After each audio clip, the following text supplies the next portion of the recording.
تو اقبال کہتا ہے نوجواناں چو زنا مشغول تن از حیا بیگانہ پیرانے کہون دخترانے او بچشم خود اسیر شوخ چشموں شوخ بینو خردہ گیر ساختہ پرداختہ دل باختہ ابروہ مثل دو تیغ آختہ. یہ وہی اسی حدیث کے ترجمے ہیں. مائلاتن ممیلاتن، خود کسی کی طرف لڑک جانے والی اور معمولی سی بات سے کسی طرف مائل ہو جانے والی، اور جو ہے وہ کسی کو اپنی جانب اپنی اداؤں سے اپنے ناز و نخرے سے اور اپنے عشموں سے لوگوں کو اپنی طرف مائل کرنے والی ہیں. اور حضور نے ارشاد فرمایا کہ یہ عورتیں اپنے سروں پر اس طرح جوڑے رکھیں گی. دیکھیے حضور نے 1400 سال قبل ہی یہ بات بتا دی، جس طرح بختی اونٹوں کی کوہانیں ہوتی ہیں، اور فرمایا کہ یہ عورتیں ایسی ہیں جو جنت میں جانا تو دور کی بات ہے، جنت کی خوشبو بھی نہیں پا سکیں گے.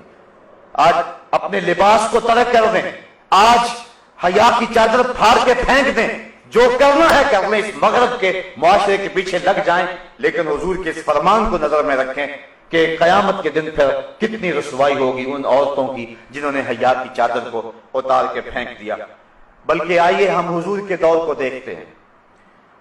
ابو داؤد شریف کے اندر روایت ہے کہ ایک خاتون کا بیٹا شہید ہو گیا کسی جنگ کے اندر، تو حضور کی خدمت میں وہ حاضر ہوئی، لیکن اپنے جوان بیٹے کی وفات پر اور اس کی شہادت پر حضور کی خدمت میں جب حاضر ہوئی تو صحابہ نے کیا دیکھا کہ اس کا پورا جسم جو تھا وہ پردے میں لپٹا ہوا تھا. تو بیٹے کی وفات پر باوجود کے دکھ اور تکلیف کی کیفیت میں بعض اوقات شرعی ضابطے لوگوں سے چھوٹ جاتے ہیں، لیکن اس نے اپنے پردے کا خوب اہتمام کیا ہوا تھا. صحابہ نے تعجب کرتے ہوئے، اور تعجب جو تھا اس کو تحسین کی نظر سے دیکھتے ہوئے، کہا کہ تو نے اس حالت کے اندر بھی اپنے پردے کا اتنا التزام کیا ہے. تو اس عورت نے جو جواب دیا وہ دختران ملت کے لیے کتنی روشن اور کتنی جو ہے وہ اجالے بانٹنے والی بات ہے. اس نے کہا میرا بیٹا فوت ہو گیا، میرا حیا تو فوت نہیں ہوا ہے. میرا بیٹا چلا گیا لیکن میرا حیا تو بھی باقی ہے. تو یہ تھی اسلام کی وہ دختران جن کی گود میں اسلام پلتا تھا. جب عورت پردے میں تھی تو وہ ایسے بچے جنم دیتی تھی جو قوم کی تقدیر کو بدل کے رکھ دیتے تھے. اقبال کہتا ہے تو نہ دانی کہ سوزے کے راتے تو دیگر گوں کر تقدیر عمر رہا.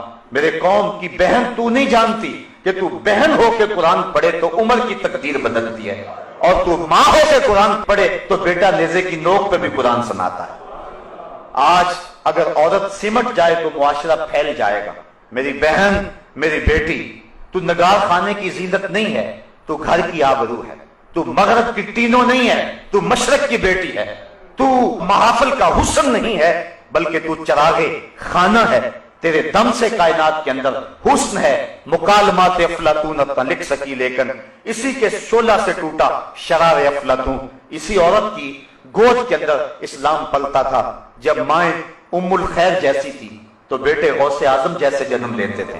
جب مائیں مائی راستی جیسی تھی تو بیٹے بابا فرید جیسے جنم لیتے تھے. جب مائیں سیدہ فاطمہ زہرا جیسی تھی تو بیٹے حضرت امام حسین جیسے جنم لیا کرتے تھے.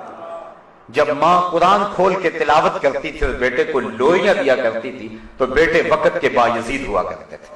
لیکن جب مائیں ایک طرف بیٹے کو دودھ پلا رہی اور دوسری طرف تھرکتی ہوئی تصویروں پہ نظر جمی ہوئی ہے تو پھر بیٹے وقت کے بایزید تو نہیں ہوں گے، وہ اداکار اور ایکٹر ہی بنیں گے، وہ بے حیا ہی بنیں گے.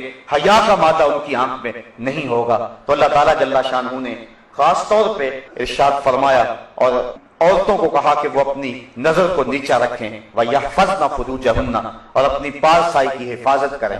سب سے قیمتی جوہر کسی شخص کی آبرو ہے. اگر آبرو باقی نہ رہی تو کیا باقی رہا؟ وَلَا